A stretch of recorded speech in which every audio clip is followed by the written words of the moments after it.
This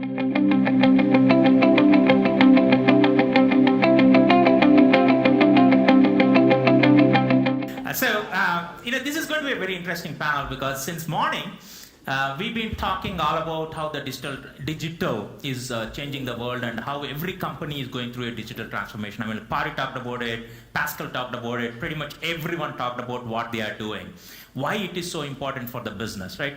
So there is a small detail there. While everybody knows how important it is, we are going to talk about how to do this, right? It's not about what, it is not about when, it's really about how to do it, right? Because if you look at the industry today, whenever people talk about digital, organizational agility or digital agility, they always think that, okay, all I need to do is just adopt some agile frameworks or a DevOps and I'm done, right? It's unfortunately not so easy. Now, if it's so easy, then everybody will be a digitally agile organization by now. So there is a lot more to it. I mean, there is a lot more collaboration aspects. There are a lot more frameworks that we need to think about. There is a lot more tools that we need to talk about, implement in the organization, and more importantly, the process changes that we need to make. So there is things related to planning or strategy or the organization culture that you have to think about or change, or even the leadership style that you probably want to look at, the organization structure that you want to look at, the work environment that you need to create, the new kind of a next generation technologies or skills that you need to adopt. So it is not so easy, right? So we have an amazing set of panelists today who are practitioners. So these are the people who have done it and have seen successes within their organization, and somebody like Ethan has helped multiple organizations in terms of how to adopt or how to become a digitally agile organization. So let me start off with that with you, Ethan. So when you are working with multiple programs and multiple helping a lot of companies, do you think that they realize that this is an important thing, or do you think that, okay, this is something that it's just business? What's your perspective? Well, I think they fundamentally understand that this is existential. Okay. I think that what many maybe don't understand is that, in my view, and I spent some time trying to think how simply I could state this, there are two phases of digital transformation. There's the beginning and there's the middle. And those who have not yet begun have begun their decline. And then there are those, on the other hand, who have already begun and declared victory and ended their digital transformation process, and they also have begun their decline. Okay. And so I think what people are wrapping their heads around, and the name is, I think, unfortunate because it would suggest a beginning, middle, and end. What people are wrapping their heads around right now is that, in fact, the goal is not to cross a finish line. This is not a process that you will finish. Okay. Because inevitably that finish line is moving continuously, and so it's instead a process of getting to a place where you're so innately comfortable with change internally and externally that you're able to navigate that by sensing it, dynamically responding to it, and also innately benefiting from it in the world, in your practices. Okay. And so that's the mental shift that we see a lot of people grappling with. Okay, excellent. Chris, and let me ask you a different question. I'm like, when you're in a large organization like Airbus, right? Obviously, you're running multiple programs and projects. Not everybody at the same maturity level. When you're initiating a project or a program, how do you bring these frameworks or these processes into the teams? First of all, we are working very closely from the business. So okay. At least even the user that will use the system. If we are speaking about whatever digital capability that we would like to put in industry, for example. So that's the key. Really to understand what are the objective, but also the concern, etc. So that's really essential. Secondly is at least to have the frame of the scope. Okay. And then we start to plan how many sprint, So if we are in Agile, how many sprints we need to perform to reach the product, okay? What is important is to have a multidiscipline team. So at least we call that a squad, okay? Which is composed of the product owner, but also the business and the key user and the people enabling to develop the product. So that's essential. To keep also the velocity, so to measure the velocity, not because you are in Agile that, okay, everything is open, and not at all. You have a framework and then you plan the activity. And inside the sprint, yes, you have the agility to at least to perform the relevant product according to the expectations. So that's a little bit the key factor, that when we do have several projects in parallel, the time of the preparation is essential with directly the end user and the one who will use the product. Okay. So, I mean, like in a very large organization which had used traditional processes, do you see them understanding at a team level that this is very important for them to follow the next set of processes? Alors, I will tell you a story because you asked me to tell you a story. No, for sure, the people think, okay, now we are in Agile, we will do in another way. There is no quality gate, there is no project management, not at all. So we try, at least for sure, we do have the governments.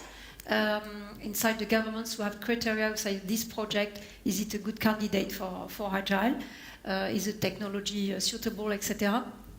And then what is important as well is through this agility to have really a collaborative work with the people.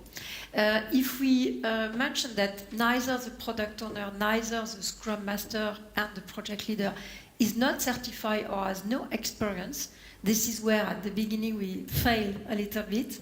We said, okay, let's take a coach from some partners who has the knowledge and the experience and who can coach the product owner and the team. And this is essential, and we did it now for the new project where the people are brand new in this methodology, and I could tell you, that's a good success. Oh, that's excellent. a good thing. So James, from the leadership perspective, when you are planning about the programs, or when you're in the technology industry, which is getting disrupted as unbelievable rate, right? So when you're thinking about it, like as a leader, how do you set the organizations to adopt to become like an agile organization? Well, that's a tough one. I think one of the things you have to do is it's one thing to bring an organizational to an agile mindset, right? The question is, how do you find some type of balance between being able to respond quickly to changing requirements, which is often what's driving the sort of internet style of agility, but then also in a way where you're able to maintain a sense of what's important that we might not have thought about, and what do we need to do from an underlying stability perspective. Okay. For us, for example, we had a period a few years ago where, for any complex system, I don't know if you're familiar with Akamai, we run a network of 240,000 servers that's delivering a large percentage of the internet content, right? When you visit many of the world's largest sites, you're getting that content from an Akamai server very close to where you are. Now, because it's a big, complicated system, we do what agile teams do, and we do what any complicated system does. We break it down into modules, so that one team can go fast on a particular thing. But we found there was an issue, I guess about 6 or 7 years ago, that over time, the speed with which customer configurations could get out to the network was just taking too long for customer agility purposes, right? They wanted to go fast. And the trouble with that particular problem was that it didn't belong to one team. It was lots of different things that got a little bit slower over time, right? And they didn't add up in a way where there was someone to realize it was a problem, and they didn't add up in a way where any one team felt like, I can go solve this. So there's a place where, okay, you want to break down and be modular and agile, but you also have to have some function that's saying, hey, we had a clear strategy goal that wasn't captured, and now let's make sure to drive that through the organization. Okay, great. So, what we will do is I definitely have a lot of questions to ask, but at the same time, I want to see if there is any questions from the audience, because we don't have a lot of time. I want to make sure that we address some of your questions as well. So if you have any questions, just raise your hands and we will definitely get to it. Again, going back to you, Ethan, some of the things that you obviously are working with multiple organizations at a different maturity level. Exactly. And what their expectations is, or what they think as some of the important things when they're adopting the digital technologies. How do you change the culture of that organization if they want to move faster? As a partner who's working with them, right? Not somebody who's in a leadership level. What are the things best practices that you bring to the table? Well, I think fundamentally, what's destined to fail is attempting to change culture from the top down, trying to define it and push it out into the organization. Sure. And so actually the way that we help to shift culture and the way that we see culture shifting most effectively is much in the way that you just described, which is actually through the act of being engaged in the transformation activities themselves. So for us, the transformation is rooted in customer centricity. Okay. And that drives up into different innovation or customer experience activities and development work. And we are bringing the organization together to do that in new ways with us as guides as well. Okay. And so they're both learning that new process and being exposed to it while accomplishing the work at the same time. And behind that, we can both document and reinforce the learnings. The culture emerges from that collective work. Okay. And that collective sense of purpose and that experience of it, as opposed to something that starts out documented in a book. It can then be documented, but the root of culture is bottom up in our view. Absolutely. Christian, similar question to you. From internal organization perspective, obviously you are working with multiple vendor partners, right? They might not have the same agility that you are expecting. So how do you work with that kind of a scenario where the partners themselves are not moving at the same speed at which you want to move, or probably they're moving much faster than you are moving, right? So how do you address some of those issues? First of all, we would like to be faster, for sure. How we are working, in fact, we do have a panel of partners. That is essential in terms of technology and also in terms of accompanying us through the different projects. It's different size. I have one colleague who has really opened a platform inside Airbus Helicopter to capture at least UX designer that we do not have a lot in the company through the different startups. So at least it's an easy way to capture.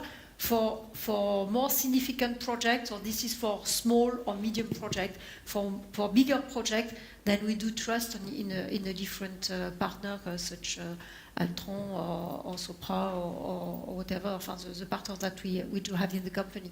Okay. Okay. So depending on the size of the project. Okay. And also, yes, at least after all, it's a kind of practices. And what is also important is at the end of each project, we make a retex, so at least a return on the lessons learned, and we share it, not only internally at Airbus Helicopter level, but we share it with the partner. Said, okay, that was good, that should be developed, etc. And it's made in a really good cooperation. In order to improve the next project. Absolutely. Shifting gears, James, I'm like, what are some of the technologies that you have adopted to make your organization a lot more agile? Technologies for agility. Or products or... Yeah, I think one that's important is, and the particular technology we built in-house, but it's a good analogy for methodologies in general. Early on, we built a system to give us a lot of visibility into the deployed network, real-time monitoring type of a system. And I think I didn't appreciate it at the time, but I've come to appreciate now that what was so important about this system was that the traditional method of getting telemetry on your systems and getting feedback would be to have a system report in when it thinks something is wrong. Okay. And the difficulty with that is that it only tells you about the thing you were expecting to go wrong, right? Yeah. More or less. And what we found was that it was often the case something would go wrong, but that all that does is gives you the next question, right? And now you're in a position where you need to understand something fundamental, and maybe you didn't have the telemetry for it. So one thing that helped us a lot was we happened to have built a system that wasn't just report in problems, but gave us the generic ability to reach out to the deployed platform and ask for information that we might not have known we needed to know in advance, and then we could put that together in a report and do this ad hoc as needed. And you know, on the internet, so many things are changing so often. Yeah. This has turned out to be something we just need every day. Okay. We see something weird, let's go get some new information and understand it. And then that lets us adapt. Okay. Any other tools from the collaboration perspective or monitoring perspective or transparency perspective? Are there any other tools that you use? For the transparency, that's our primary one. Okay. And we actually are now, in terms of being in the middle, right? We're never done with this transformation. If you think about the world of online streaming video, there's an ever-increasing need to understand in fine detail what was the experience for this user right now on this network. Right. You know, when you watch video online, it's not the same as when you watch it on a traditional broadcast mechanism. Traditional broadcast, you get the video to the satellite and then you're pretty much done. On the internet, each individual stream is different and it's its own stream for each user. But it's such a big business now and so important to the content producers that they need to know if these people didn't get high definition, someone rebuffered over here. So there's a place where we're undergoing even more fundamental evolution to get fine-grained detail on that type of interaction. Great. Chris, for you, what are some of the tools that you are using as a large organization that is probably geographically spread across the world, right? So in the large organization, so our backbone are obviously around SAP. Okay. And for Agile project, we are using Jira Agile, Okay. or TestRail for the test, which enable at least to have this agility. Even if the project is made in another country, the team can work really closely inside the same environment so that's the tool that we are using for developing. Okay, and how useful has it been? I mean, like, what's your experience Yeah. post and pre the? I think they are really useful. So you do have a real agility with the people to develop in parallel and test, etc., and to see the follow-up and the monitoring of the different sprint. Okay. And on a weekly basis, you see also the measures the velocity. How much point did you have planned in this sprint, and how much point did you have achieved at the end? So, and you can monitor and also lead in case there is not enough velocity from the business to specify, or in case there is not enough velocity from the developer to develop. Okay. So it's pretty relevant.